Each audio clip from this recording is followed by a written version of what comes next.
Hello everyone, this is a 2010 Ford E250. I had a no start situation. When I would turn the key, it would just turn over and would not start. So I started doing my research and troubleshooting. Come to find out, the frame ground on the passenger side had corroded.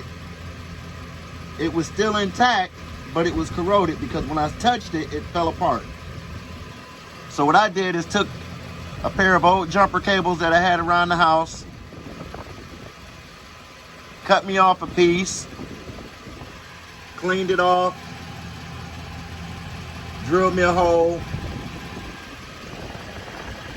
on the body and on the frame. Once I connected the two, the truck started right up.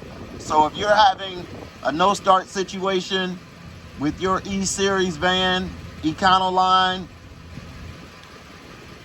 this is a good place to start. If this helped you out in any way, please like the video. Thank you.